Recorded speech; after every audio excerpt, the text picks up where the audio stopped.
చదివితే బాగుంది.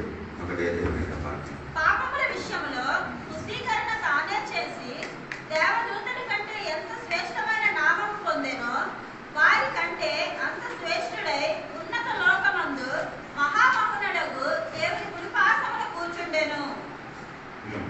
నీ ధ్యానగా నీవు నా కుమారుడవు, నేను నిన్ను కలిగి ఉన్నాను అనియు ఇదియు కాక నేను ఆయనకు తండ్రినై ఉండును, ఆయన నాకు కుమారుడై ఉండును అనియు దూతతో ఎవనితోనైనను ఎప్పుడైనను చెప్పేనా? సరే అండి. నా 5వ వాక్యం మనం చదివినప్పుడు యేసు ప్రభు 5 నుండి 14 వరకు మీరు చదివితే యేసు ప్రభు దూతల కంటే గొప్పవాడు, యేసుక్రీస్తు దూతల కంటే గొప్పవాడని. ఇప్పుడు దూతలు దేవుని కుమారుడు కాదు, దేవుడు వారందరూ దేవునికి పరిచయం సేవలు. అదే ఇక్కడ మీరు చదివిన 5వ వాక్యంలో 2 పాత నిబంధనల వాక్యం అక్కడ రాయబడి 2 పాత్రలు. అది నాకు పోయిన వాక్యం చెప్పాడు. కీర్తనము 2:7 వాక్యం, తర్వాత 2 Samuel 7:14. ఈ 2 వాక్యం పాత నిబంధన ఉంది. చదవడే 2 వాక్యం. కట్టడాలను నేను వివరించెదను, యెహోవా నాకు ఇలాగ సెలవిచ్చెను, నీవు నా కుమారుడవు, నేను నిన్ను కలిగి ఉన్నాను. నేను నీ కుమారుడు, నేను నిన్ను కలిగి ఉన్నాను. అదే 2వ వాక్యం 2 Samuel పత్రిక 7:14 వాక్యం.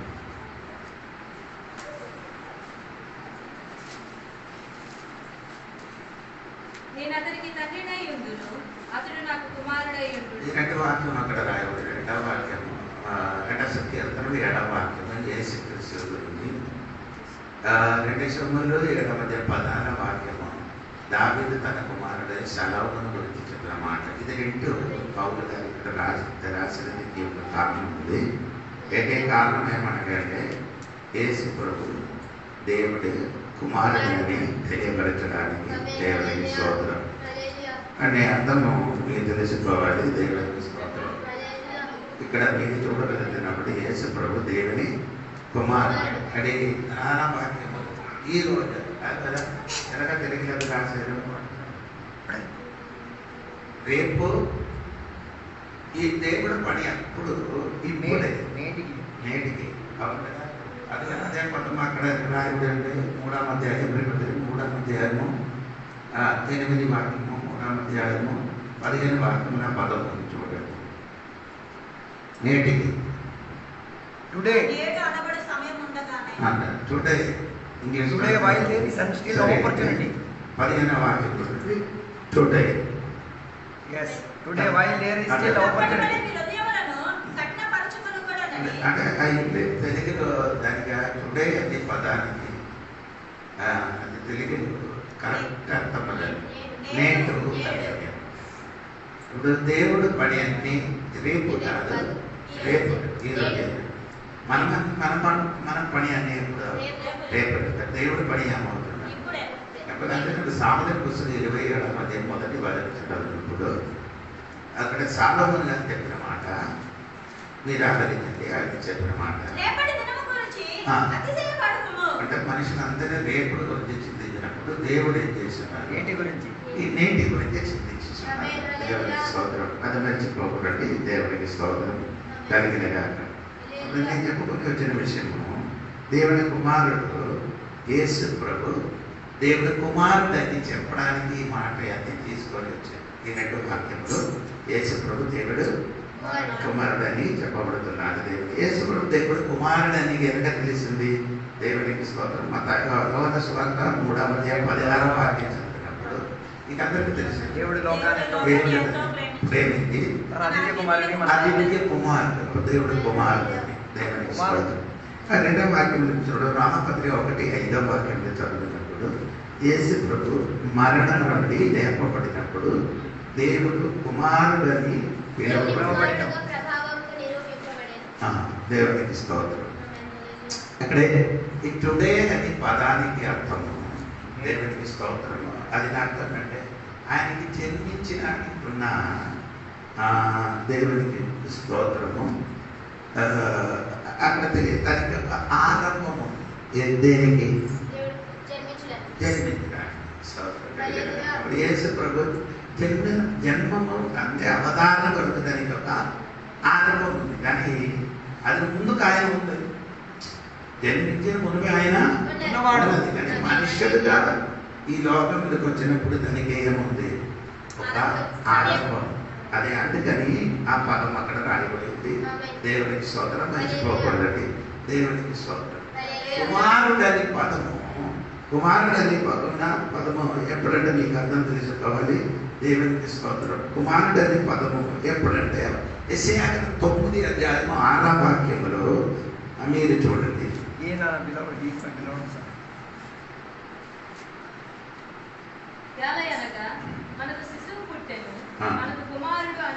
కుమారుడు అనుగ్రహించారు అంటే ఆ కుమారుడు అనుగ్రహించారంటే ఇది మనం కలిసి చదివితే దేవుడు కుమారుడు అని ఆ పదము ఈ లోకంలోకి వచ్చినప్పుడు దేవుడు వాగ్దానం చేయదిన ఆ పదం అది కుమారుడని నేను చెప్పిన మాట మర్చిపోతుంది. యేసు ప్రభు లోకానికి అవతరించినప్పుడు ఆ కుమారుడు అనే పదము దేవుడు వాగ్దానం చేశారు. అది ఇప్పుడు మనం యెషయా గ్రంథం 9 అధ్యాయము 6వ వాక్యం. ఇది తన తండ్రి ఏం చేశారు? ప్రకటించి యేసు ప్రభు కుమారుడని ప్రకటించారు. అదే మనం ఏదైనా మత్తయి సువార్త 3వ అధ్యాయం 16వ వాక్యం చదివినప్పుడు అది అక్కడ ప్రకటించిన మీరు చూడండి. 3వ అధ్యాయం 16వ వాక్యం పొందిన తర్వాత ఆకాశము తెరవబడెను, దేవుని ఆత్మ పావురం వలె దిగి తన మీదకి వచ్చుట చూచితిని. దేవునికి ఎక్కడ కుమారుడు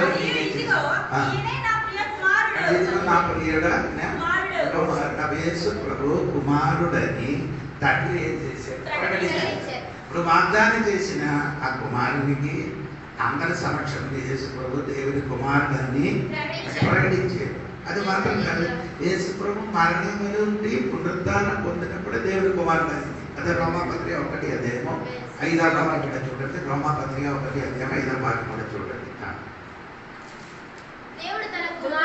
దేవుడు తన కుమారుడని మన ప్రభువైన యేసుక్రీస్తు విషయమైన ఆ సువార్తను పరిశుద్ధ లేఖనముల యందు తన ప్రవక్తల ద్వారా ముందు వాగ్దానం చేశాడు.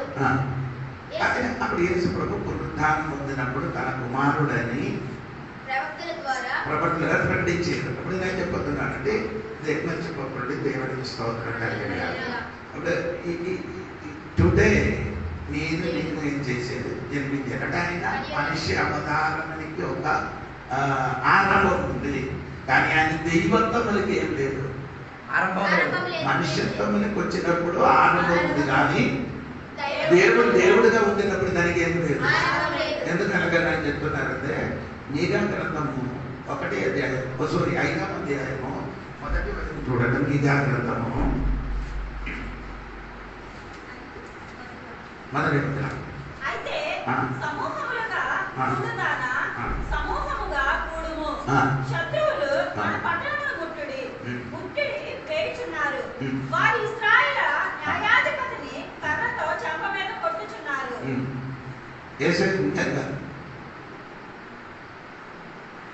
చదవండి మన 2వ వాక్యం. బెత్లెహేము ఎఫ్రాతా వారి కుటుంబములలో నీవు సర్వ గ్రామమైనను నా కొరకు ఇశ్రాయేలును ఏలబోవువాడా నీలో నుండి వచ్చును. పురాతన కాలం మొదలుకొని ఆయన ఎప్పుడు ఉన్నట్టు ఇప్పుడు ఉన్నవాడు కాదు, ఇప్పుడు ఉన్నవాడు అని అనుకున్నాడు. ఇప్పుడు ఉన్నవాడు కాదు అంటే ఆయన దైవత్వం ఇప్పుడు ఉన్నది కాదు. పురాతనంగా ఈ లోకమును సృష్టించిన మునువే ఆ దైవత్వం అని ఉన్నాం, కానీ మనుషత్వంలోకి వచ్చినప్పుడు దానికి ఒక ఆనందం ఉంది. అది మీరు మర్చిపోకూడదండి. దేవునికి స్తోత్రం. మీ అది చెప్పిన తర్వాత పౌలు గారికి చెప్పిన మాట మీరు వినాలి. ఏప్రిల్ పత్రిక 5వ అధ్యాయము 5-6 వాక్యం కలిసి చదవండి. అట్టివలే క్రీస్తు కూడా ప్రధాన యాజకుడు తనను తానే మహిమపరచుకొనలేదు కానీ నీవు నా కుమారుడవు, నేడు నిన్ను కని ఉన్నాను అని ఆయనతో చెప్పిన వాడే ఆయనను మహిమపరచెను.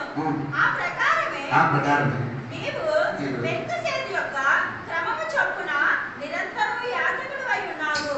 1:5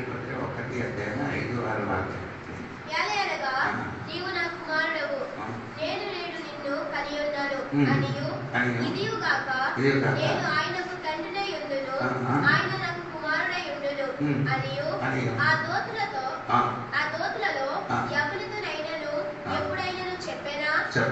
మరియు ఆయన భూలోకమునకు ఆది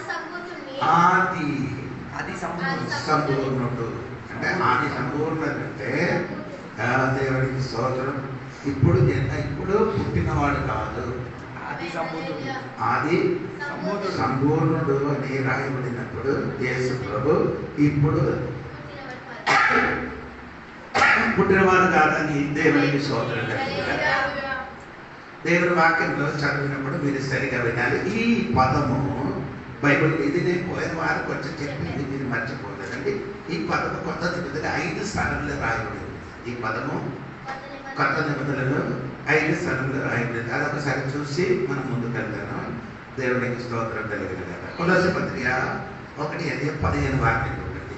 కొలొస్సీ పత్రిక 1:15.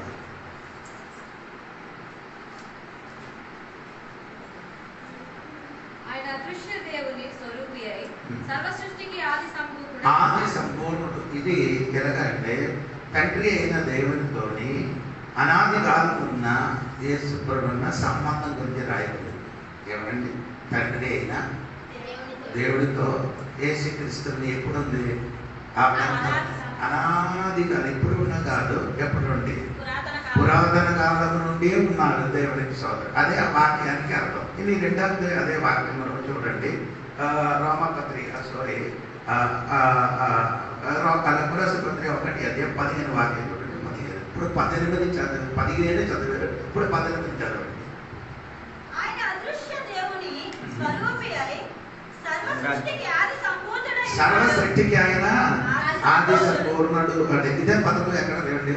ప్రకటన గ్రంథం 1:5 వాక్యంలో అది కూడా యేసుక్రీస్తు పునరుద్ధానం సంబంధించి ఇది రాయబడింది.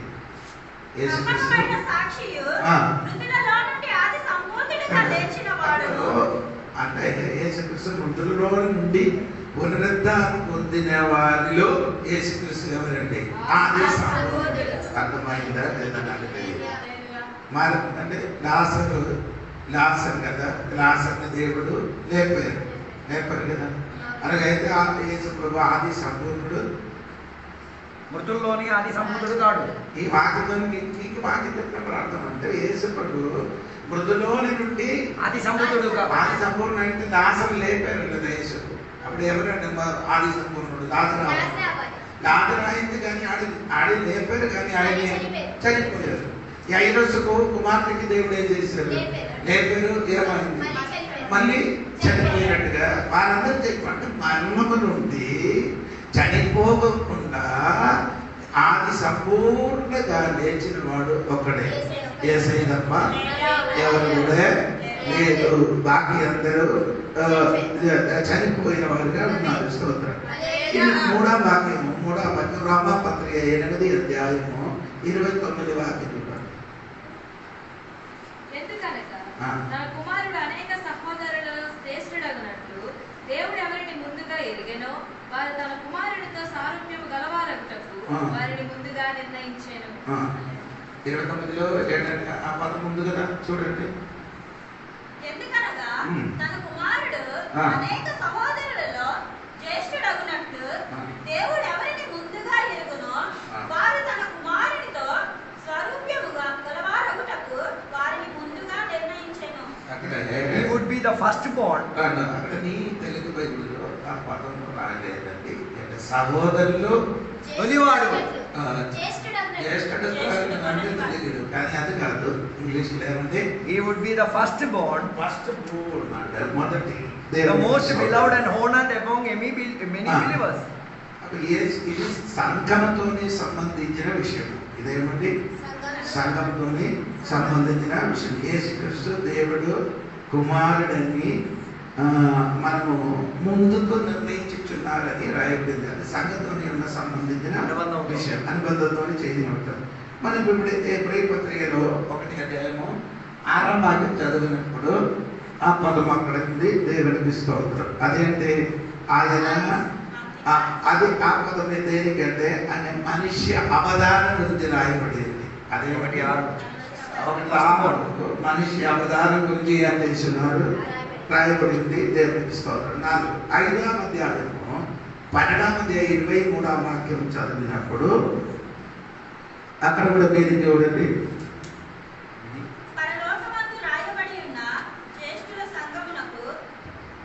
ఆ జ్యేష్ఠుడు మొదటి అనే పదము అక్కడ రావాలి. దేవునికి స్తోత్రం. ఫస్ట్ బోర్న్ అనేది రాయబడింది. దేవునికి స్తోత్రం.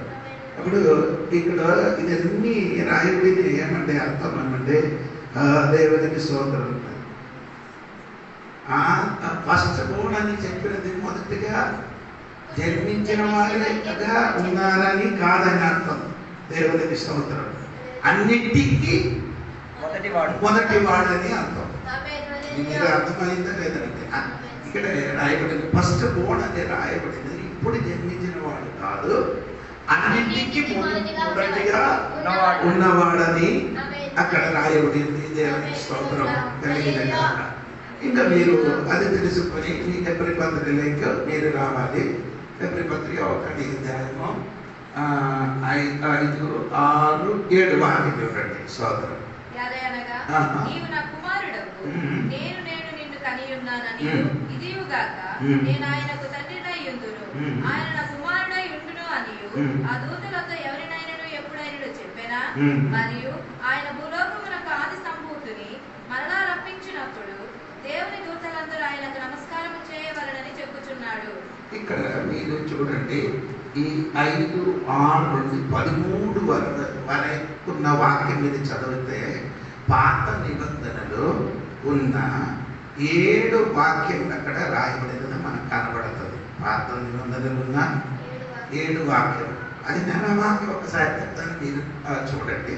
అది మొదటి ఏమంటే 1 అధ్యాయం 5వ వాక్యంతో ఏమంటే కీర్తన 2 7వ వాక్యము. అదే తర్వాత 2 సమూయేలు 17వ అధ్యాయం 14వ వాక్యం. ఓకే. తర్వాత 97వ కీర్తనములో 7వ వాక్యం. అదేంటి అది మనం ఇప్పుడు చదివింది 7వ వాక్యం 6వ వాక్యం చూడండి. 6వ వాక్యము. మరియు ఆయన భూలోకమునకు ఆది సంభూతుని మరలా రప్పించినప్పుడు దేవుని దూతలందరూ ఆయనకు నమస్కారం ఆయనకి నమస్కారము చేశారు. అది ఎక్కడే ఉంది? 97 కీర్తనము 7వ వాక్యం చూడండి. 97 కీర్తనం 7వ వాక్యం చూడండి.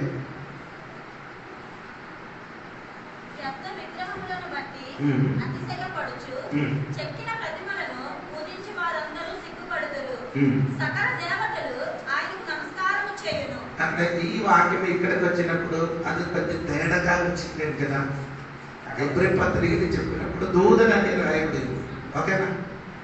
అది కీర్తనములు 97లో 7వ వాక్యం చదివినప్పుడు దూతలు కాదు, దేవత అని రాయబడింది. అప్పుడు మీరు డౌట్ వస్తుంది, ఏంటంటే దేవత అక్కడ దేవత అని రాయబడినది ఎబ్రాయ భాష. దేవదూతలు అందరూ దేవదూతలు ఆయనకి ఏం చేశారు? నమస్కారం చేశారు. అంటే దేవుడు ఆరాధన చేయని వాడు కాదు. ఆ దేవదూతలు అందరూ దేవునికి ఏం చేస్తున్నారు? ఆరాధన చేసినవాడు. అందుకే దేవుడు దేవదూతల కంటే గొప్పవాడు. ఎందుకంటే ఇదన్నీ చెప్పడానికి ఉన్న కారణం, ఎప్పుడు సంఘ బిడ్డలు ఉన్న ఆ దేవుని స్తోత్రము వారిలో కొందరు దేవదూతలకి దేవుడి కంటే ఎక్కువ ఘనపరిచిత. కాబట్టి పౌలు గారు ఈ మాట చెప్తున్నారు. అప్పుడు నేను చెప్పిన మాట అంటే 3వ వాక్యం అదండి స్తోత్రం. ఇది 4వ వాక్యం ఏమన్నకంటే 104 కీర్తనము 4వ వాక్యం. అది ఎక్కడ రాయబడింది? ఇప్పుడు 6వ వాక్యములో 7వ వాక్యం రాయండి. 104 4వ వాక్యం చెప్పండి. 1 ఎబ్రీ పత్రిక 1 అధ్యాయం 7వ వాక్యం చదవాలి. తన దూతలను వాయువులుగాను తన సేవకులను అగ్ని జ్వాలలుగాను ఈ పదం ఎక్కడనే రాయబడి 104 కీర్తనము 4వ వాక్యం. వాయువులను తనకు దూతలుగా అగ్నిజ్వాలలను తనకు పరిచారకులుగా ఆయన చేసుకొని ఉన్నాడు. 4వ వాక్యము పాత నిబంధనలో రాయబడింది. 5వ వాక్యం చూడండి. దేవునికి స్తోత్రం కలిగిన గాక. 8వ వాక్యం. ఆ 8వ వాక్యము 45 కీర్తనము 6, 7 వాక్యం అది చూడండి.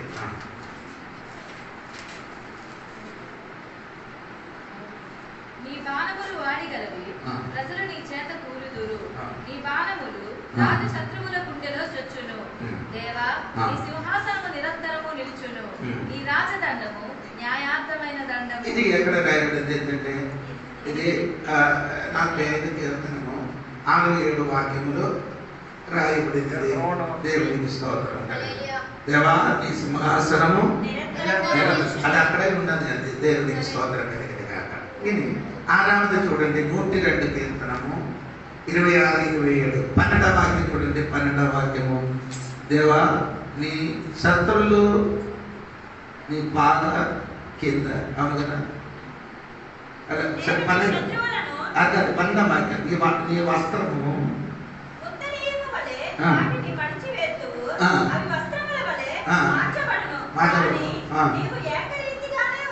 ఉన్నారు. అది ఇక్కడ రాయబడిందండి. పదము 102 కీర్తనము 26, 27 వాక్యం కదా ఉంది. అది నశించిన కాక నిలిచి ఉన్నాను. అది అన్ని అదే వాక్యం ఇక్కడ రాశారు. నేను తర్వాత చెప్తానండి. ఇప్పుడు ఈ వాక్యం మాత్రం మీకు నేర్పిస్తున్నారు. ఇది రాయబడింది 7వ వాక్యం 110 కీర్తనం 1వ వచనం 11వ వాక్యం. కీర్తనములు 110 1వ వచనము.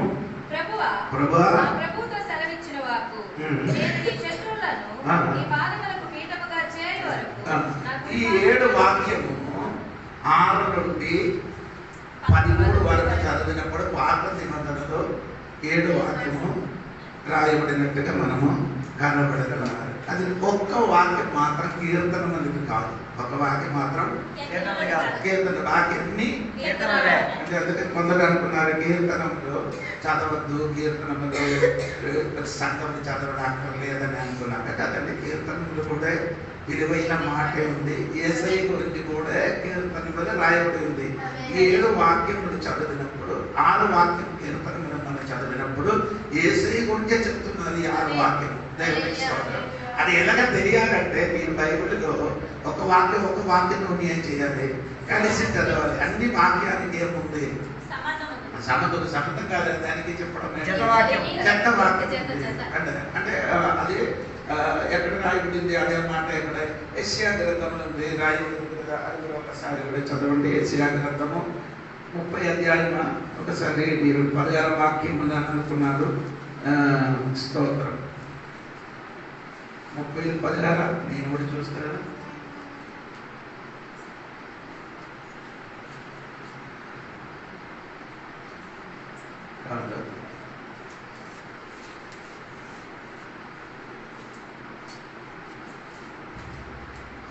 సో అది 34లో 16వ వాక్యం క్షమించండి. 34 యెషయా గ్రంథము 34లో 16వ వాక్యం కూడా.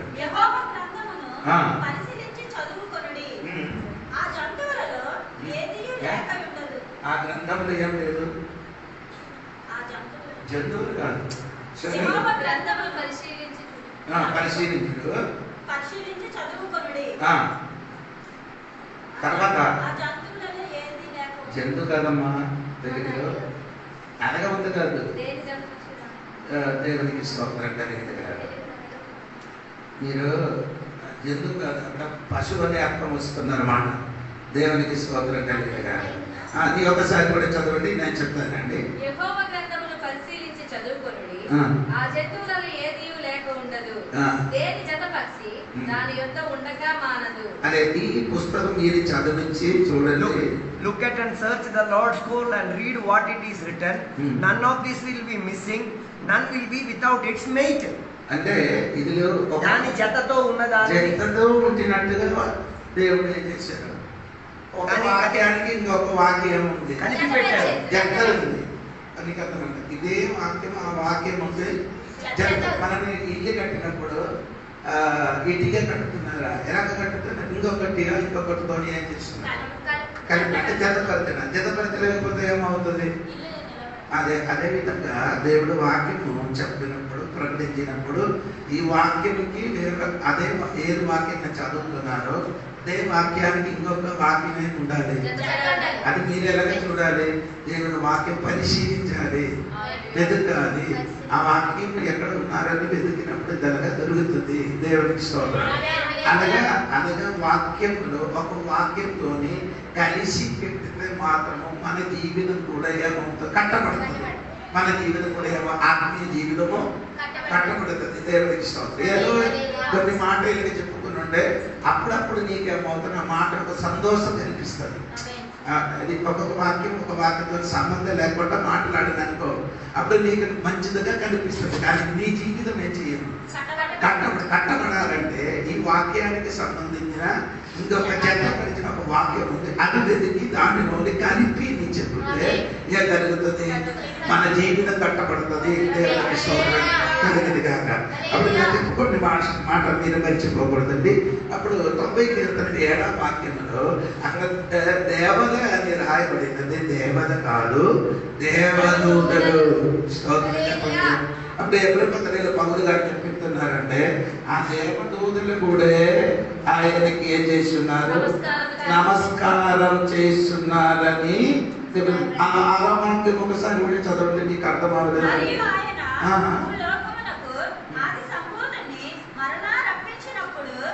అయినా పదం నీకేం అర్థమైంది? అక్కడ ఒక పదం, చిన్న పదం మరలా, అగైన్. ఇంగ్లీష్ రాయబడి అగైన్. మరలా దేవునికి భూలోకంలోకి ఏం చేశారు అంటే యేసయ్య రెండో రాకడ గురించి అని చెప్పుతున్నాడు. ఏది? మరలా భూలోకంలోకి ఏం చేశారు? రప్పించారు. దేవునికి స్తోత్రం. ఒకసారి దేవుడు ఏం చేశారు? భూలోకంలోకి వచ్చారు. దేని కొరకు? మనమందరూ పాపములకు విమోచన కలిగడానికి ఆయన ఒకసారి ఏం చేశారు? ఇంకా జనం మరలా, రెండోసారి కాదు, రెండోసారి చెప్పడం తప్పు. ఇంకా మరలా దేవుడు ఏం చేస్తున్నారు? భూలోకంలోకి వస్తున్నారు. అవి యేసు ప్రభు ఈ ఒకసారి వచ్చిన వాడు కాదు, మరలా వచ్చిన దేవుడు. ఎందుకు వస్తున్నారంటే ఆయన రెండవ రాకడ మనిషికి తెలియలేనినా ఒక మాట ఏమంటే సంఘ బిడ్డలు ప్రతి దినమని కనబడలేని వినబడలేని ఒక మాట యేసయ్య రెండవ రాకడ. యేసయ్య రెండవ రాకడ గురించి ఎవరు చెప్పలేదు. కారణం ఏమంటే అది అందరికీ అది చెప్పడానికి ఇష్టం లేదు. ఎవరికి ఇష్టం లేకపోయింది. కానీ ఒక విషయం అంటే యేసు ప్రభు రెండవ రాకడ సమీపించారు. ఆ సమీపించిన దీనికి ఏమంటే తెలుసా? దేవునికి స్తోత్రం. సంఘమన్నీ ఏమవుతున్నారంటే ప్రకటన గ్రంథంలో 3వ అధ్యాయము 16-17 వాక్యం చదివినప్పుడు మీకు అర్థమవుతున్నారండి. 15 నుండి చదవండి. నీవు చల్లగానైనను వెచ్చగానైనను లేవు. నీవు చల్లగానైనను వెచ్చగానైనను ఉండినా మేలు. నీవు వెచ్చగానైనను చల్లగానైనను ఉండక నిలువెచ్చనగా ఉన్నావు గనుక నేను నిన్ను నా నోటి నుండి ఉమ్మివేయ ఉద్దేశించుచున్నాను. నీవు దౌర్భాగ్యుడవు. అంటే ఇక్కడ మీరు చూడండి, ఆ సంఘి గురించి దేవుడు చెప్పిన మాట మీరు ఆలకించండి. దేవునికి స్తోత్రం కలిగిందాక. ఏంటి అక్కడ చెప్పిన మాట ఏమంటే చల్లగా కానీ ఏమవుతున్నారు? దేవుడి ఇక్కడ 16వ వాక్యం మీరు చూడండి. 16 వెచ్చగా కానీ అనేది ఏంటంటే వేడి కాదు, అదే సంఘం అనగా మారిపోతారని దేవుడు వాక్యంలో రాయబడి ఉంది. అంటే దేవుని బిడ్డలకి ప్రార్థనకి ఏం లేదు, ఒక ఆత్మీయ ఏమంటే ఉద్దీపన, ఆత్మిక ఉజ్జీవం లేదు. అది సంఘ బిడ్డలు ఏమైంది? తగ్గిపోతాడు. అదే ఈ సంఘములకి ఆత్మీయంగా జీవం లేకుండా అయిపోయింది. అది ఈ లవోదిక పీరియడ్ లోకి వచ్చిన సంఘములుగా మారిపోతున్నారు. దేవునికి స్తోత్రం. ఇప్పుడు మనకున్న ఆత్మీయంగా ప్రార్థనలకు ఉజ్జీవం లేదు, ఆరాధనకి ఏం లేదు, ఉజ్జీవం లేదు. ఉజ్జీవం లేకుండా సంఘం మారిపోతున్నారని ఎప్పుడదే యేసయ్య రెండవ సమయంలో అది జరుగుకొని ఉన్నారండి ప్రియులారా. అందుకని దేవుడు రాకడ కొరకు అన్ని సృష్టి ఏమాడుతున్నారు, అది సిద్ధపరచుకున్నట్టుగా రాయబడింది. అంటే ఆకాశములున్న చూడండి, ఆకాశం దాన్ని సిద్ధపరిచారు. ఎర్మియా గ్రంథంలో చదివినప్పుడు పక్షులు తన కాలము ఎరిగి ఉన్నారని, అది పక్షులు తన కాలం ఎరిగి ఉన్నారు అంటే పక్షులకి సమయం తెలుసు. దేవుడికి వాతావరణం చూసినప్పుడు వర్షం పడుతుందా, వర్షం పడలేకపోతే తెలుసు. అదే విధంగా మనం కూడా యేసయ్య రాకడ గురించి మనం కూడా అర్థం తెలుసుకోవాలి. యేసు చెప్పినది అంటే ఆకాశములు ఏమాడుతున్నారండి, ఆ ఆకాశములు మీరు భయంకరమైన కళలు చూస్తున్నారని మత్తయి వార్తలు చెప్పబడుతున్నారు. అదే ఒకసారి కూడా చదవండి. మత్తయి వార్తలకి మీరు వచ్చినప్పుడు మత్తయిలో లూకాసు వార్తలకి రండి. అదే కొంచెం కూడా మంచిగా రాయబడింది. 21వ అధ్యాయం ఆకాశంలో ఉన్న సూచన జరిగిన వాడు చదవండి.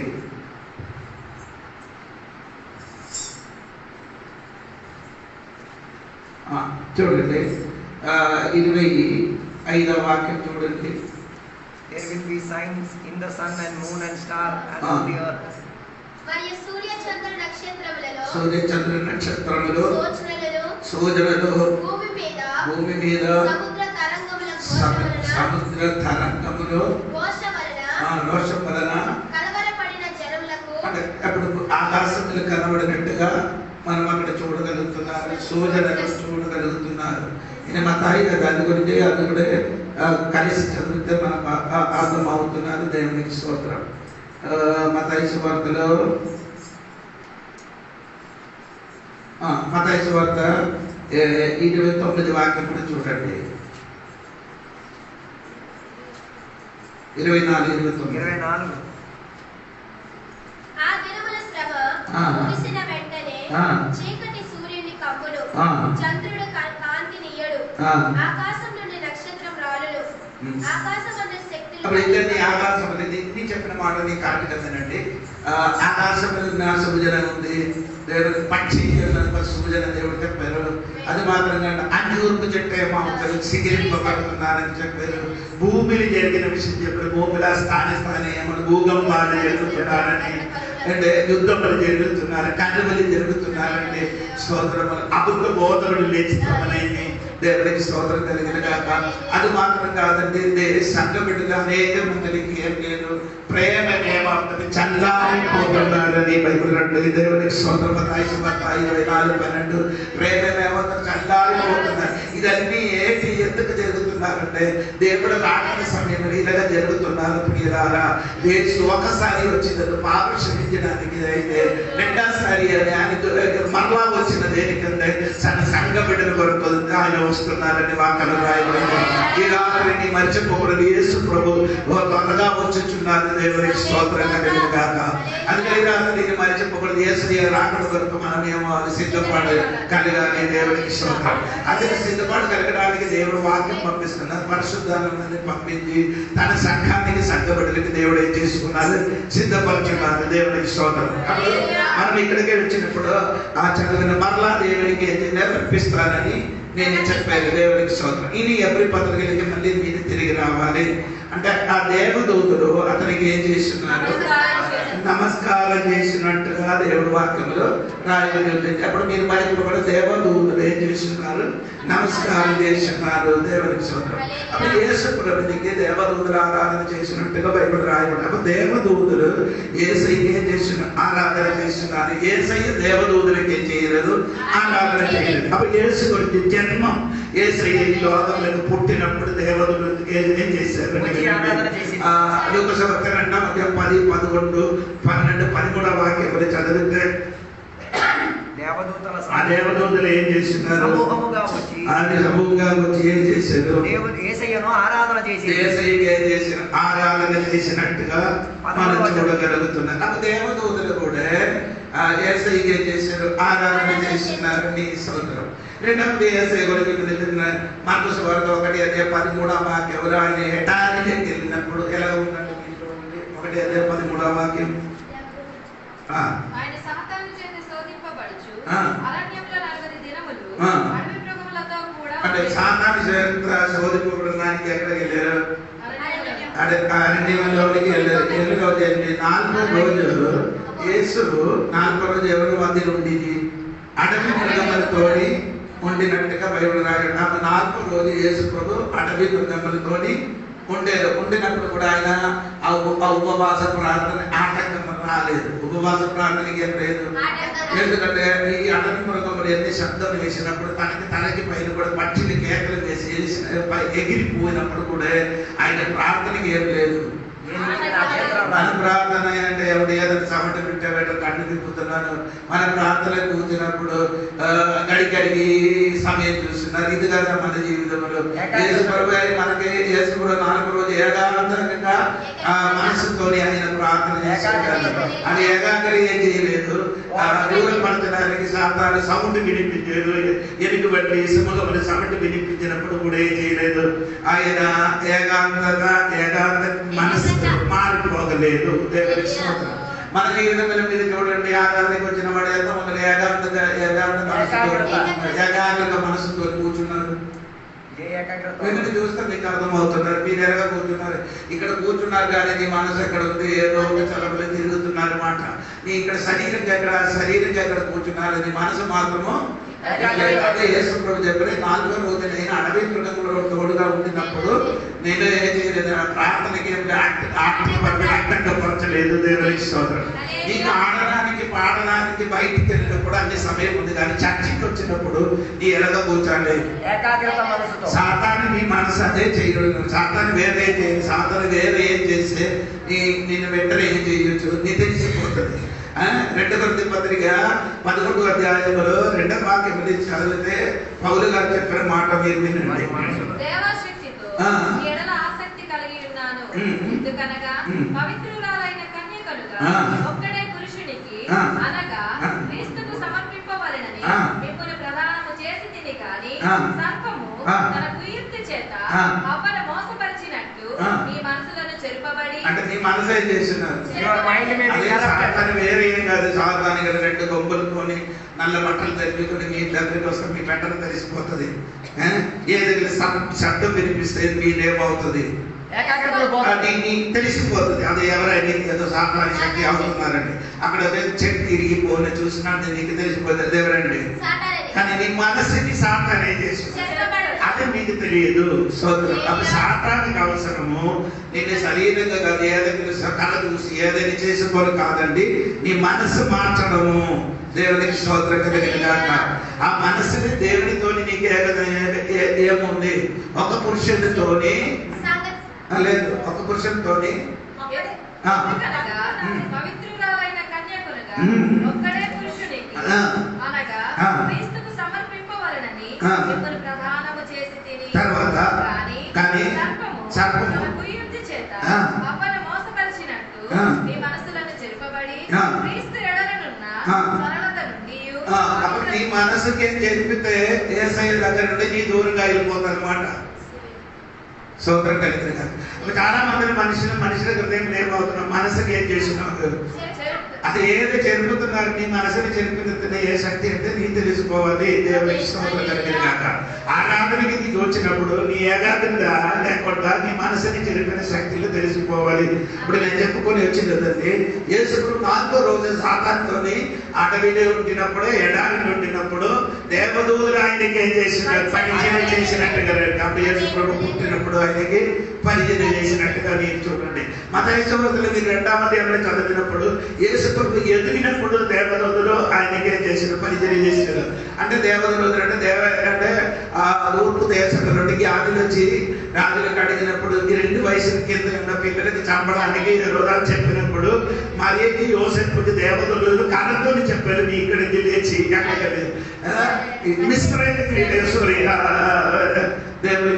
నజరేతుకి వెళ్ళమని చెప్పారు, ఇక్కడ నుండి నీ లేచి ఎక్కడికి వెళ్ళాలి. అప్పుడు దేవుడు ఎదిగినప్పుడు కూడా దేవదూతలు ఆయనకి హెల్ప్ చేసినట్టుగా మనకు కనబడుతున్నారు. దేవుడికి స్తోత్రం. ఇది యేసుప్రభు శ్రమ చూడండి. లూకాసు వార్త 22వ అధ్యాయం 34వ వాక్యం చూడండి. లూకాసు వార్త 22వ అధ్యాయము 44వ వాక్యం. లూకాసు వార్త 22వ అధ్యాయం 44.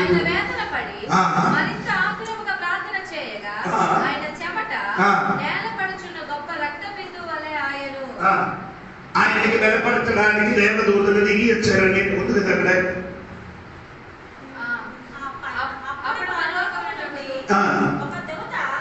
అప్పుడు దేవుడు శ్రమపరిచినప్పుడు కూడా అతనికి బలపరచడానికి దేవదూతలు వచ్చారన్నట్టుగా దేవుడు వాక్యములు రాయబడి దేవుడి సోదరుడు. ఇది యేసు ప్రభు పునరుద్ధానం గురించి మేము చూడనప్పుడు మత్తయి సువార్త 27వ అధ్యాయం, మత్తయి సువార్త 28వ అధ్యాయం 2, 3, 4, 5, 7వ వాక్యం అక్కడ చదివినప్పుడు ఆ సమాధి దగ్గర దేవదూతలు కూర్చోబడినట్టుగా ఆ సమాధి ఉన్న రాళ్ళు కొలిచినట్టుగా మీరు కనబడుతుంది. అప్పుడు దేవుడు పునరుద్ధానంలో ఏమైంది, దేవదూతలు పరిచయం చేసినట్టు మనకు కనబడుతున్నారు.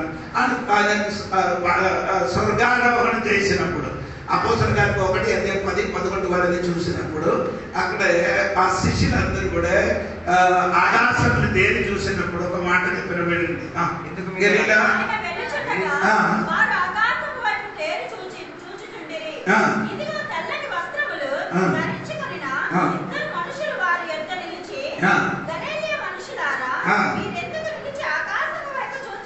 అప్పుడు యేసు ప్రభు ఆకాశంలో చూస్తున్నారు. తర్వాత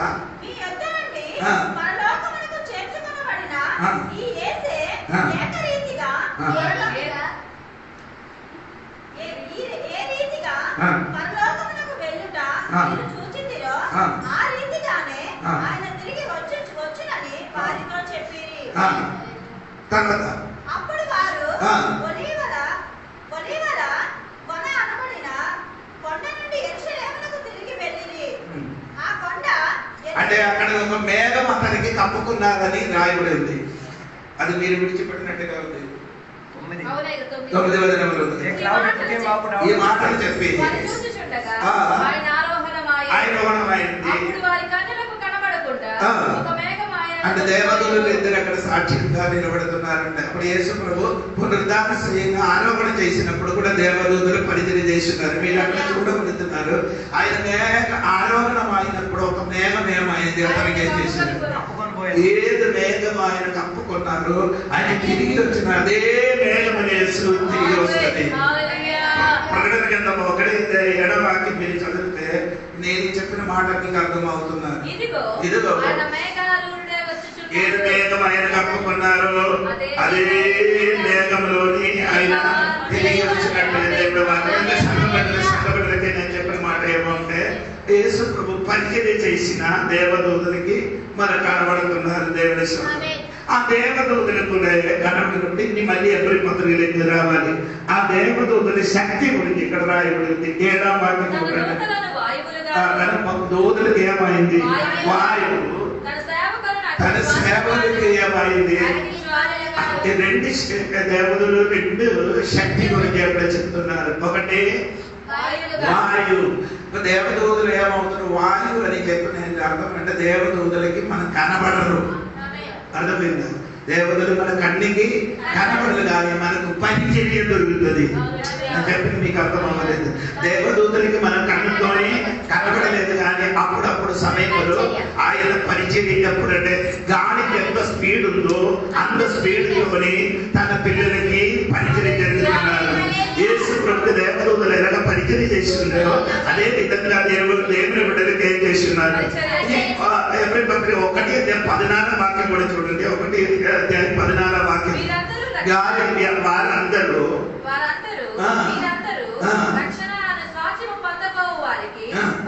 అంటే ఈ దూతలందరూ రక్షణ పొందడానికి దేవుడి బిడ్డలకి ఎవరంటే పరిచర్య చేసిన వాడు. అలాగే అయితే ఈ రాత్రి నీ మర్చిపోకూడదండి. నీకు కనబడకుండా నీకు తెలియకుండా ఆ వాయువు వెనక వచ్చి కొట్టి వెళ్ళిపోతున్నారో, అనగా నీకు నీ జీవితం ఎప్పుడు అవసరమైన విడుదల కావాలో నీ కనబడకుండా ఆ వాయువులకు వచ్చి చేసినట్టుగా దేవదూతలు కూడా అలాగే వచ్చి నిన్ను నన్ను విడిపించి స్పీడ్ గా వెళ్ళిపోయిన ఒక దేవదూతలు. నీకు అర్థమైందంటే అది నాకు తెలియదు. దేవునికి స్తోత్రం కలిగింది. మరి గట్టిగా దేవుని స్తోత్రం చెప్పాలి. హల్లెలూయా. నేను చెప్పిన ఇశ్రాయేలు ప్రజలు ఎర్ర సముద్రం దగ్గరికి ఇచ్చినప్పుడు ఎర్ర సముద్రం రెండు పాయలుగా చేసినది దేవుడికి తూర్పు దిగి నుండి ఒక సుడిగాడికి పంపించి ఏం చేశారు? అది దేవుడి వసంతకి పంపబడిన దేవదూతలండి. దేవునికి స్తోత్రం. ఎందుకంటే ఇక్కడ రాయబడి ఏమండి? వాయువు కనుక ఎవరండి? దేవదూతలు. వాయువు కనుక దేవదూతలు అంటే దేవుడు వాయువుకి ఏం చేశారు? పంపించారు. సముద్రం చెప్పొచ్చు కదా. దేవునికి స్తోత్రం. మోసకి దేవుడు మోస పుట్టిని 3 నెలల వరకు తన ఇంటిలో దాచిపెట్టారు. తర్వాత మోసకి ఎక్కడ పెట్టారు? జగన్మొట్టలు పెట్టి ఎక్కడ పెట్టారు? ఒక నదిని పెట్టారు. నది అని రాయబడింది. ఆయనకి పెట్టిన నది అయితే ఆయన ఆ స్తోత్రము నిర్గమకాండం 14వ అధ్యాయము పెట్టిన నది అయితే సముద్రము 2 పాయలు చేశారు. ఈ రాత్రి నేను చెప్పిన నీకు అర్థమైందో చంపడానికి ప్రయత్నించి ఒక నది అయితే అటువంటి ఒక సముద్రానికి వ్యక్తి ఏం చేశారు? పాయలు చేశారు. ఈ రాత్రి నేను మర్చిపోకూడదు కంటే దేవునికి స్తోత్రం కలిగింది. అదే చెప్పాలి. దేవునికి స్తోత్రం కలిగింది. చెప్పలేదు. అక్కడ ఇంకొక మెసేజ్ కూడా చెప్పలేకపోతే నాకు సంతోషం కలగలేదు. ఇశ్రాయేలు ప్రజలు ప్రార్థన చేసి ఆరాధన చేసి వారి కోసం దేవుడి ఎర్ర సముద్రం ఏం చేశారు? 2 పాయలు చేశారు. స్తోత్రం చెప్పగలిగారు. ఇశ్రాయేలు ప్రజలు ఏడిసి ప్రార్థన చేసి దేవుడు వారి కోసం ఆరాధన చేసినప్పుడు ఎర్ర సముద్రం ఏం చేశారు? పాయలు చేసి వారు అదిలో నుండి ఏం చేశారు? పరమోని సైతం ప్రార్థన చేయలేదు, ఆరాధన చేయలేదు. వారు కూడా ఏం చేశారు? హలో, నేను కూడా చదువుతున్నాను. నేను ప్రార్థన చేసి ఆరాధన చేసి ఎన్ని కష్టపడి కన్నీళ్ళు కాచి ప్రార్థన చేసి ఎర్ర సముద్రం దాటి వెళ్ళినప్పుడు ప్రార్థన లేదు, ఆరాధన లేదు, చర్చికి వెళ్ళలేదు, గుడికి వెళ్ళలేదు. అటువంటి వాడికి మార్గం ఎలాగుంది? ఆ సులువుగా అదే నీ తోడుగా సులువుగా వారందరూ ఏం చేస్తున్నారు అంటే దేవుడి బిడ్డలు మాత్రం ప్రార్థన చేస్తున్నారు, కన్నీళ్ళు కాసిన ఆరాధన చేసి ఇదే సముద్రంలో 2 పాయలు వేసి యువతలకి అవతలకి వెళ్ళినప్పుడు ప్రార్థన లేదు, ఆరాధన లేదు, చర్చికి లేదు. తనకి నచ్చినట్టుగా జీవించిన వాడికి అదే మార్గంలో వారు ఏం చేశారు? ప్రయాణం చేసేది. కానీ ప్రార్థన చేసి ఆరాధన చేసేది అవతలకి చేరింది. ప్రార్థన లేదు, ఆరాధన చేయలేదు, మార్గంలో పర్యాలు వచ్చారు కానీ అది అవతల చేయలేదు. నేను ఎవరికి చెప్పానండి? నీ అనగా చెప్పాను కదా, నీ మాత్రం ప్రార్థన చేసి ఆరాధన చేస్తున్నారు, నాకు మాత్రం శ్రమ అంటే చూడండి. ఆరాధన లేదు, చర్చకి వెళ్ళలేదు, ప్రార్థన రావట్లేదు అంటే సులువుగా మార్గం ఉంటారు. ఆడికి నీకు తేడా నీ అవతల చేరిపోతుంది. ఇదేం లేదు, అది అవతల చేరకుండా మధ్యలో ఏమవుతుంది? అదే నీకు ఆడిన ఎప్పుడు తెలియదు, ఇప్పుడు తెలియదు. నేను చెప్పిన మాట ఎప్పుడు తెలియదు. ఇది ఒక ముగింపు ఉంది, ఇది ఒక ముగింపు ఉంది. ఎంతవరకు నేను చెప్పిన అర్థం అవుతున్నారు తెలియదు. ఇది అన్నింటికి ఏముంది? ప్రార్థన చేయని ఆరాధన చేయని బిడ్డలకు ఒక ముగింపు ఉంది. ఇప్పుడు నీకు కనబడుతుంది. స్తోత్రము. ఆమె నీ ఎర్ర సముద్రం 2 పాయలు అవతల చేరిపోతున్నారు. స్తోత్రం. కానీ ఇక్కడ రాయబడిన ఏమంటే అదే మార్గంలో వేరే వ్యక్తి ప్రయాణం చేస్తున్నారు. వారికి అవతల చూడకుండా అవతల చేరకుండా ఆయన దేవుడికి సముద్రం మధ్య ఉడికి చచ్చిపోయినట్టుగా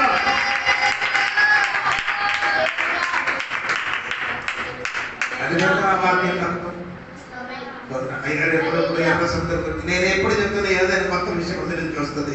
దేవుడికి స్తోత్రం కలిగినట్టుగా ఇప్పుడు నేను చెప్పుకొని వచ్చిన మాట అంటే దేవదూతలు ఏమవుతుందంటే ఏదో వాయువు.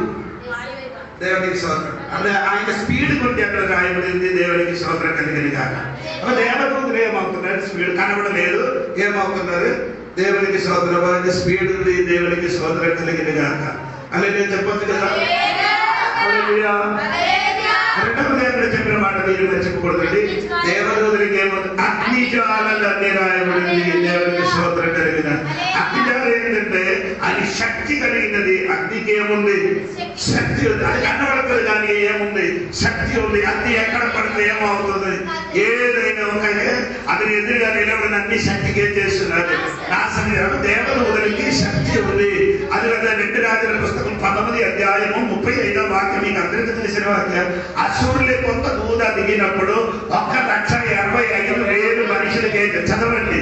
1,85,000 మందిని చంపేసింది. ఆ రాత్రి యెహోవా దూత బయలుదేరి అశ్షూరు వారి దండి పేటలో చొచ్చి 1,85,000 మందిని హతము చేశారు. 1,85,000 మందికి చేశారు. హతం చేసినట్టుగా బైబిల్ రాయబడి ఉంది. దేవునికి దేవదూతలకు అంత శక్తి స్పీడ్ ఉంది. అగ్నికలుగా నశింపజేయడానికి ఉన్న శక్తి ఉందో అదే విధంగా దేవదూతలకు కూడా ఏమైంది?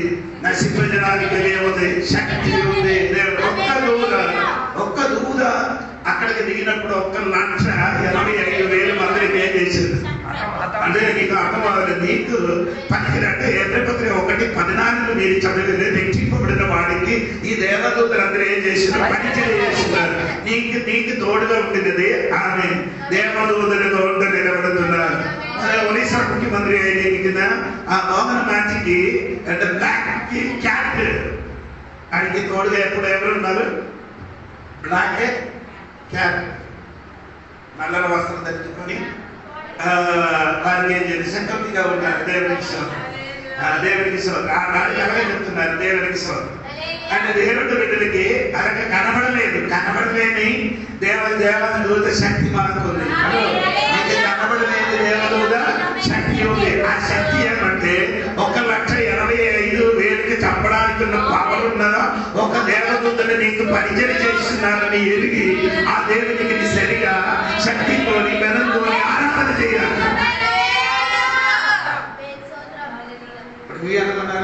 మన అనాథగా మనకు ఎవరు చూడడానికి లేదు కాదు. మనకు దేవదూతలు ఉన్నది. ఏ దేవునికి పరిచయం చేయడానికి అది నేను చెప్పిన వాడు ఎవరి పక్కన వెళ్ళి తిరిగిరండి. దేవునికి సంవత్సరం కలిగిన కాక ఎక్కడికంటే మనకు చదివిన వాక్యం 7వ వాక్యములు చూడండి. వాయువులు తన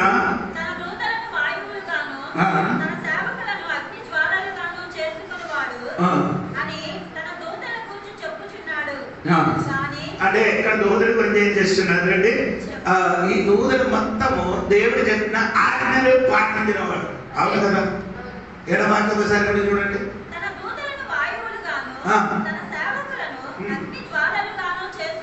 అప్పుడు దూతలకి దేవుడు చెప్తే ఇది వాయువు వలన అగ్ని వలన ఏం చేస్తున్నారు? ఆయన ఆజ్ఞ ఏం చేస్తున్నారు? పాటిస్తారు. దేవుడికి దూతల కంటే ఏముంది? శ్రేష్టమైన అధికారం ఉంది కూడా. దూతలకి అధికారం లేదు, దేవుడికి అధికారం ఉంది కానీ దేవుడికి స్తోత్రం. అన్నిటికీ సూపర్ న్యాచురల్ పవర్ ఎవరికి? దేవుడికి స్తోత్రం కలిగింది కాక. అంటే దేవుడికి ఆయన ఏమంటే సూపర్ న్యాచురల్ పవర్ బైబిల్ ప్రకటన చదివినప్పుడు ఆ శక్తి దేవదూతలకి అయితే దేవుడి నోటిలో నుండి అగ్ని బయలుదేరి వారికి అందరికీ ఏం చేసింది? ధ్వంసం చేసినట్టుగా బైబిల్ రాయబడింది. అప్పుడు నేను చెప్పిన మాట అంటే ఆ దేవదూతల దూతలు కంటే దేవుడు శక్తివంతుడు. అప్పుడు వాయువు 1, 2 అగ్ని. దేవుడికి స్తోత్రం. అప్పుడు దేవుడికి ఏమంటే వెంట కార్యం చేయడానికి దేవదూతలు దానియేలు 21 రోజు ప్రార్థన చేశాడు. దానియేలు 21 ప్రార్థన చేసినప్పుడు దానియేలు 29వ అధ్యాయము 23వ వచనం చదివితే అక్కడ చదివిన మాట ఏంటి? నీ ప్రార్థన చేయన మొదటి దినములో నేనే చేసిన. చదవండి.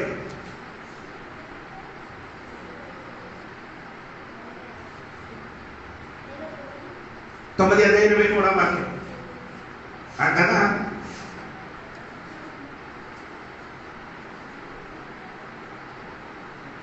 దానియేలు 9:23 అండి. నీవు బహు ప్రియుడవు కనుక నీవు విజ్ఞాపన చేయునారంభించినప్పుడు ఈ సంగతిని నీకు చెప్పుటకు వెళ్ళవల్లని. అంటే నేను నీ విజ్ఞాపన చేసినప్పుడు మెసేజ్ నీకు వచ్చిన దేవదూతలు పంపించారంట. దేవునికి స్తోత్రం.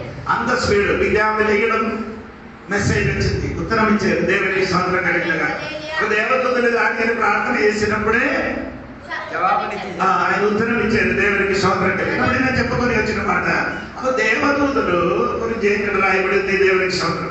ఇక్కడ ఈ ప్రకటన 1 అధ్యాయములో 4 నుండి 14 వరకు ఉన్న వాక్యం చదివితే దేవదూతుల కంటే మా యేసుక్రీస్తు గొప్పవాడు. ఆయన 1 అధ్యాయం 4 వాక్యములు దేవదూతుల కంటే ఆయనకి శ్రేష్టమైన ఒక నామం ఉంది. అవును కదా? 4 వాక్యం ఇద్దరు ముందుగా చదివారు. దేవునికి స్తోత్రం. శ్రేష్టమైన నామం ఉంది. 2 మీరు చూడండి 5, 6 వాక్యము. దేవదూతులు దేవుడు కుమారుడు కాదు. దేవదూతులు ఎవరు కాదు? కుమారుడు కాదు. అంటే యేసు ప్రభు దేవదూతులు అంటే ఆయన కుమారుడు. దేవునికి స్తోత్రం కలిగిన గాక. అంటే 1 ఎవరి పత్రిక 1:6 దేవదూతులు అతనికి ఆరాధన చేస్తున్నారు. దేవదూతులు అతనికి దేవునికి ఆరాధన చేస్తున్నారు. ఎవరి పత్రిక 1:7 దేవదూతులు ఆజ్ఞలు అనుసరించుతున్నారు. వాయువు అగ్ని ఆయన మాట విని ఆజ్ఞలు అనుసరించుతున్నారు. దేవునికి స్తోత్రం కలిగింది. అది ఇక్కడ రాయబడింది. ఎవరి పత్రిక 1:12 వాక్యములు చదివినప్పుడు దేవదూతులన్నీ సృష్టి యేసుక్రీస్తు సృష్టికర్త. యేసుక్రీస్తు సృష్టికర్త. దేవునికి స్తోత్రం. ఎవరి పత్రిక 1:14 దేవదూతులందరూ ఏమవుతున్నారండి? పరిచర్య చేయని వాడు. దేవదూతులందరూ ఏం చేస్తున్నారు? పరిచర్య. ఎవరు గట్టిగా దేవునికి స్తోత్రం చెప్పాలి. దేవదూతులందరూ ఏం చేస్తున్నారు? పరిచర్య చేసిన వాడు. దేవునికి స్తోత్రం. చూడండి 8 వాక్యం చూడండి. 8 వాక్యం. తన దూతలను వాయువులుగాను 8 ఇప్పుడు ఏమే చదువుతారు కలిసి చదవండి. తన దూతలను వాయువులుగాను తన సేవకులను అగ్ని జ్వాలలుగాను చేసుకొనివాడు అని తన దూతలను గూర్చి చెప్పుచున్నాడు గాని తన కుమారుని గూర్చి అయితే, దేవా నీ సింహాసనము నిరంతరము నిలుచున్నది, నీ రాజదండము న్యాయార్థమైనది, నీవు నీతిని ప్రేమించి. 9 వాక్యములు చదివినప్పుడు 2 సార్లు ఏం చేస్తున్నారు? దేవునికి ఎలా పిలుస్తున్నారు? God your God. గాడ్ అని పిలిచారు. ఎవరు పిలిచారు? తండ్రి అయిన దేవుడు తన కుమారుని ఎలా పిలిచారు? God your God has anointed you. తండ్రి అయిన దేవుడు తన కుమారుని ఎలా పిలిచారు? అంటే అప్పుడు యేసుక్రీస్తు ఎవరు? కుమారుడు అంటే ఆయనని దేవుడు. ఆయనకి కుమారుడా అని పిలిచినప్పుడు ఆయన దేవుడే. ఆయనకి దేవుడు ఎలా పిలిచారు? కుమారుడా అని పిలిచినప్పుడు ఏమవుతున్నారు? యేసు ప్రభు దేవుడే. దేవుడు దైవత్వము. దేవుడు మనుష్యుడు కాదు. దేవుడు ఎవరు కాదు? మనుష్యుడు కాదు. దేవుడు ఎవరండి? దేవుడు దేవుడే. దేవునికి స్తోత్రం. అవి యేసుక్రీస్తు మనుష్యుడు కాదు. ఎవరు? దేవుడే. దేవునికి స్తోత్రం. యేసు ప్రభు ఎవరైనా మనిషినిగా అనుకున్నప్పుడు యేసు ప్రభు ఎవరు కాదు? మనిషిని కాదని దేవుడు అని పౌలు గారు తెలియబడ్డాడు. అంటే దైవత్వం కొరికాడే అక్కడ చెప్పబడుతున్నారు. దేవునికి స్తోత్రం కలిగినగాక. అని చెప్పబడినప్పుడు మీరు ఒక మాట వినాలి. దేవునికి స్తోత్రం కలిగినగాక. ఏంటి అదే ఏం చెప్తున్నారంటే 45 కీర్తనము 6-7 వాక్యములను 10 ఇక్కడ చదివింది. అవును కదా? 8 వాక్యం.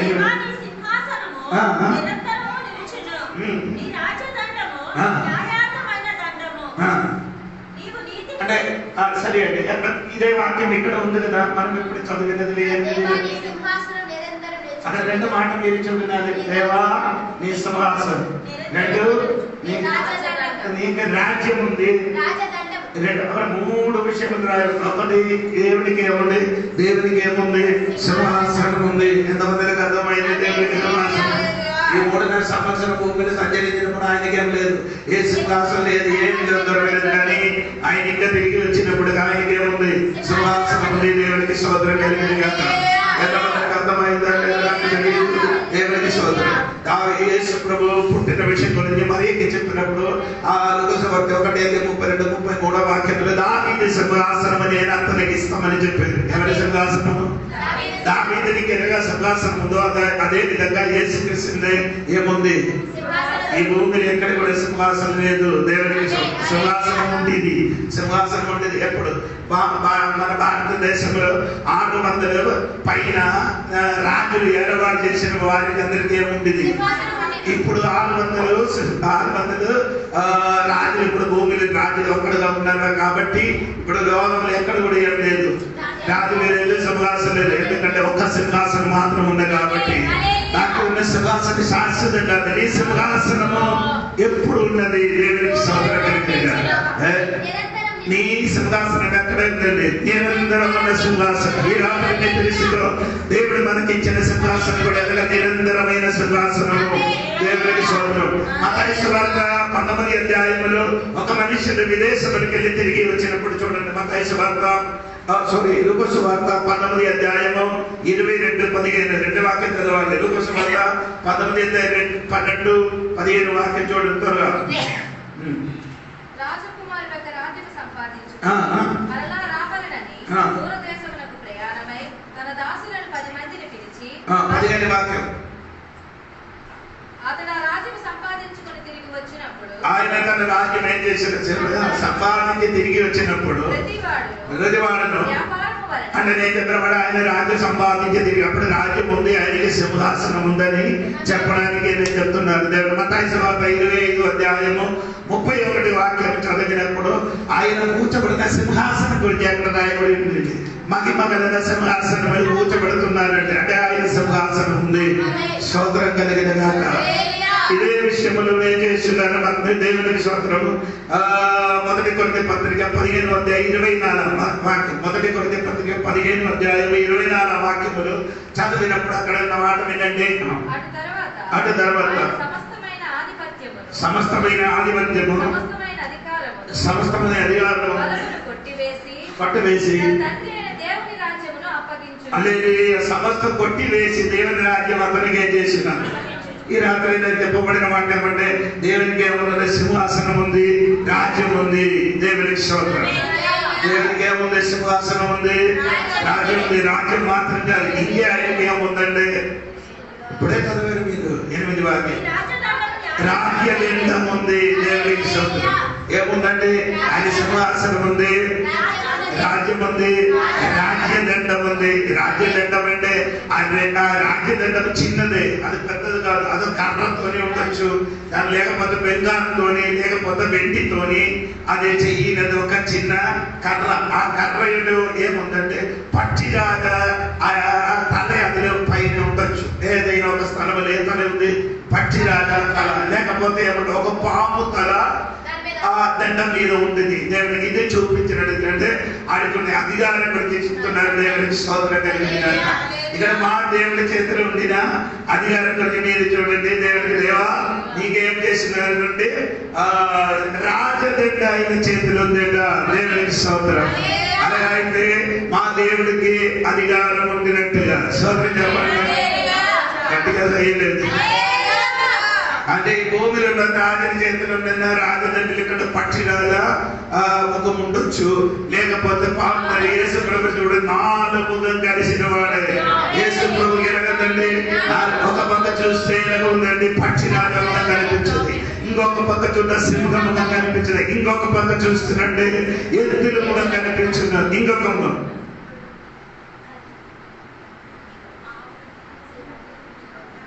నాలుగు ముఖం ఉంది కదా. నేను ఒకటి చెప్పాలి. ఆమె ముఖం అంటే అదే ఎద్దుల ముఖం. ఆమె ముఖము 2 సింహ ముఖము మనిషి ముఖము. అది చెప్పలేదు. దేవునికి స్తోత్రం.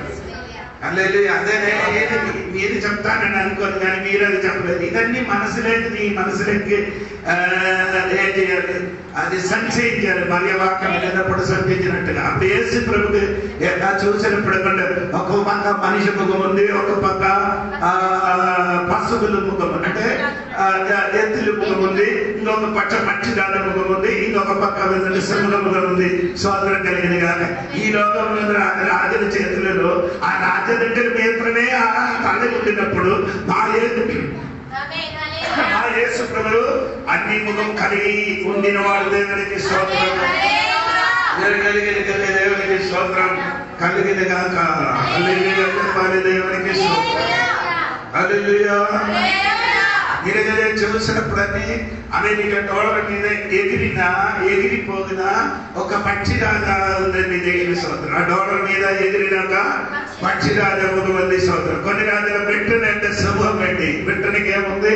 అది సింహము. దేవునికి స్తోత్రం. రక్షించండి ఎటువంటి ఈ లోకములని చూసినప్పుడు ఆ లోకములున్న ఒక్కొక్క రాజ్యములకి సింపుల్ ఏమంటే ఏముంది? ఒక జంతు హింసించిన చంపబడడానికి సిద్ధంగా కలిగిన ఒక జంతుగా కనబడినప్పుడు నా యేసయ్యకి మాత్రం మీరు చూడండి.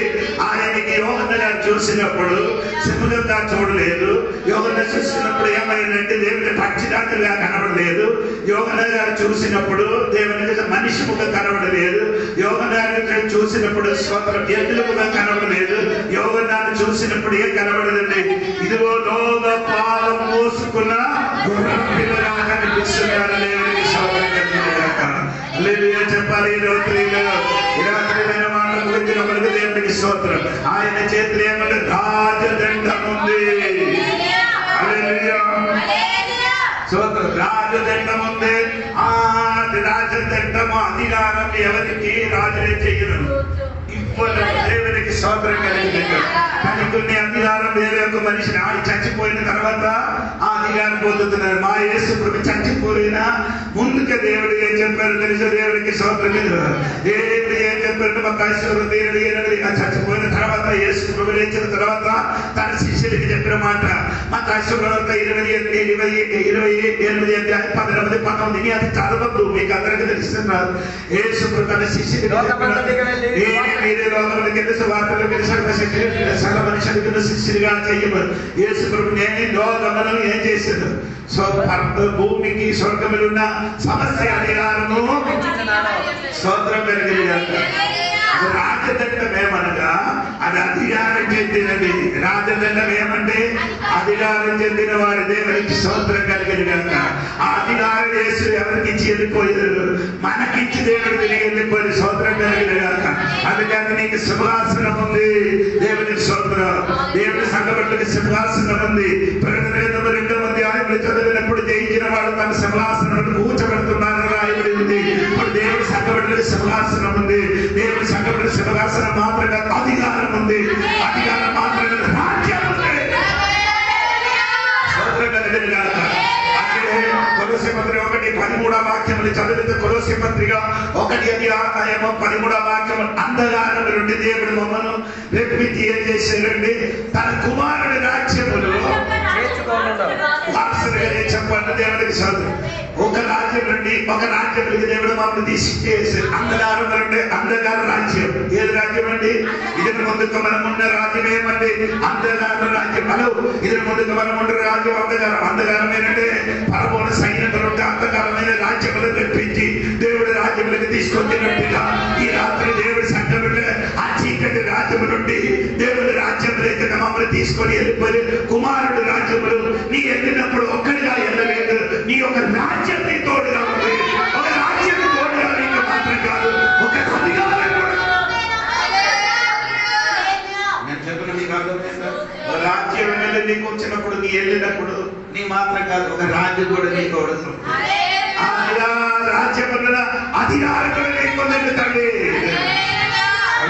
చెప్పలేదు. స్తోత్రం కలిగింది కాదు. అందుకని మోసేయుడు దేవుడు చెప్పారండి ఏం చేయాలండి? సముద్రంలోకి వెళ్ళినప్పుడు ఆ సముద్రం వెళ్ళినప్పుడు నీ చేతులు ఏం చేయాలి? ఆ కర్రను పట్టుకోవాలండి. అంటే నీరుకి కొట్టినప్పుడు నీరు ఏమైనా రక్తంగా మార్చినది ఆ కర్ర నీ పట్టుకొని ఏం చేయాలి? ఎర్ర సముద్రంలోకి ఏం చేయాలి? కొట్టడానికి చూపించడానికి చెప్పలేదు. సోదరు నీకున్న అధికారం వినియోగించండి. ఆ కర్ర నీకు ఇచ్చిన అధికారము ఈ రాత్రి అధికారం నీ చేతిలో ఉన్న దేవుడు పడలాగా అధికారం నీకుంది కాబట్టి నీకెదురుగా వచ్చిన సముద్రమైన కానీ సమస్య కానీ దానికి ఎదిరించడానికి దేవుడు ఇచ్చిన ఏమంటే అధికారం. యేసు ప్రభు చెప్పారు కదా, ఈ కొండ నీకు నిన్ను ఏం చేస్తున్నారు? ఈ కొండకి దూరపరచడానికి ఏమంటే ఆలోచించక విశ్వాసం ఉంటే ఈ కొండలకి నీ చెప్పిన ఎదురా ఆ కొండ ఏమవుతున్నారు? ఇప్పుడు ఆ కొండ కొన్ని చోట్ల అధికారమైన అధికారం ఉపయోగించాలి. కొన్ని చోట్ల నీ నాలుక పలకాలి. ఈ రాత్రి నాలుగతో విని చెప్పు, నీకు ఎదురుగా ఉన్న సమస్యలు మారుతుంది.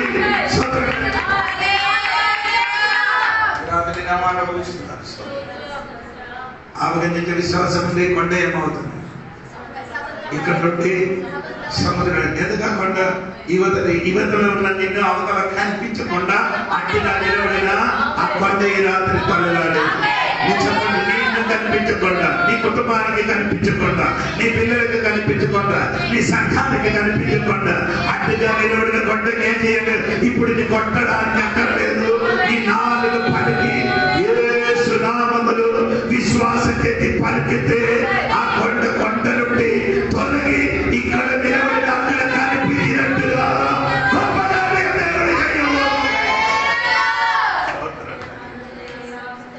రాత్రి. అందుకని దేవుడు సంఘపడలారా, అధికారం దేవుడు మనకిచ్చేది. చెప్పాలి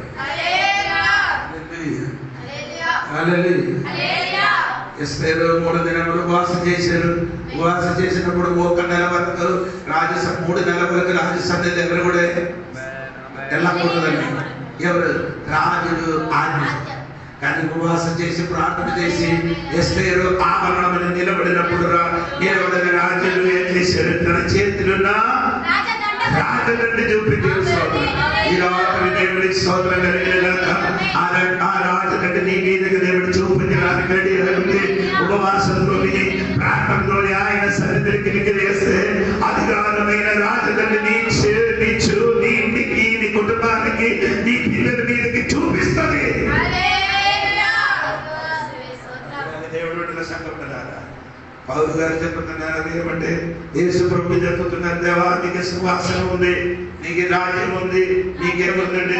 రాజదండ్రి ఉంది. దేవుడికి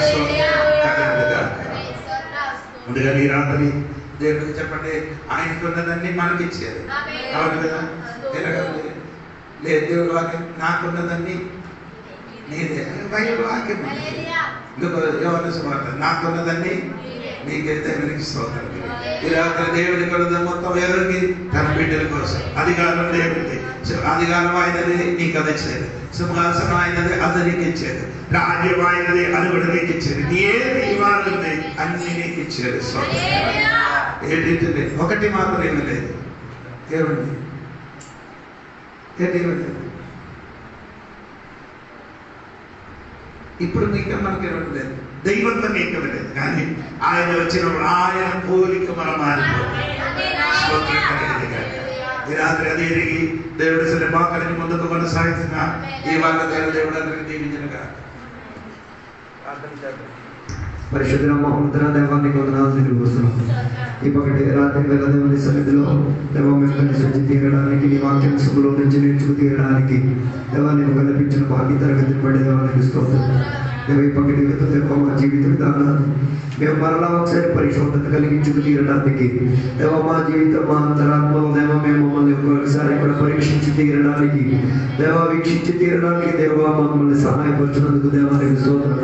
దేవదాతలో మనకు పరిచారకులు ఉన్నందుకు, దేవదూతలు మాతో మాట్లాడి మమ్మల్ని బలపరుచుచున్నందుకు, దేవదూతలు మాకున్న స్థితిగతులన్నీ సందేశములనిచ్చి మమ్మల్ని బలపరిచి తీరినట్ల దేవదేవనించల కన్నా మించిన వాడిగా దేవ ఏసైగా నీవు మా కొరకు ఉండి తీరినందుకు దేవానికి స్తోత్రం.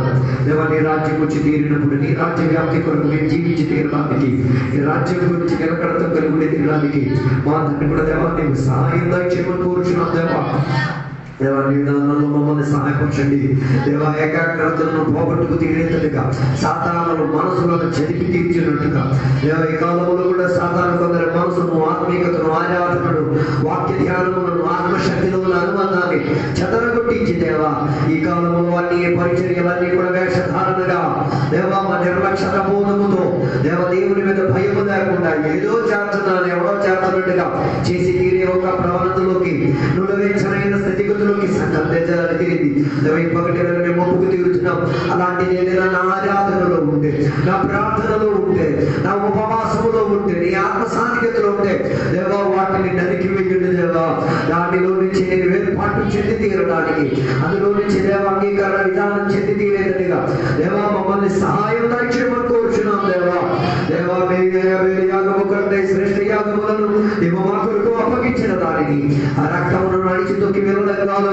ఆ రక్తం ద్వారంగా యేసయ్యకు మేము ఏక పురుషుడిగా అంగీకరించి తీరిందని భాగ్యదయము మాకు దయచేయమని కోరుచున్నాం దేవా.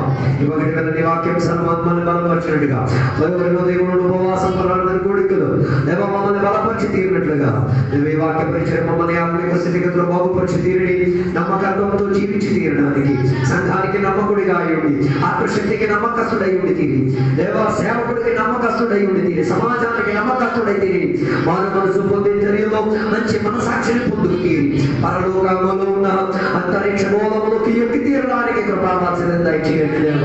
ఇప్పటికే చెప్పిన వాక్యం అందరికీ దేవ ఏ రీతి కలిగిన మార్పు దయచేయలేకపోతే వారి కొరకు మేము ప్రార్థన చేస్తున్నాం.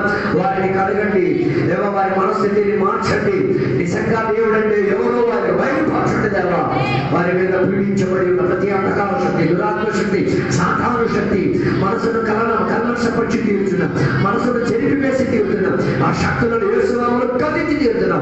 విడుదల సముద్రములను పంపించండి. దీవెనలతో నింపినందుకు దేవానికి స్తోత్రం. సహాయం దయచేసినందుకు దేవానికి స్తోత్రం. యేసునామములో నీ వేడుకున్న తండ్రి, తండ్రి యొక్క కుమారుడు పరిశుద్ధాత్మక సమాసం ఇప్పుడు వెళ్ళప్పుడు ఇక్కడికి వచ్చిన సద్భక్తులతో దేవాన్ని 2 అక్కడి వరకు తోడై ఉందను గాక. అందరికీ వందనాలు.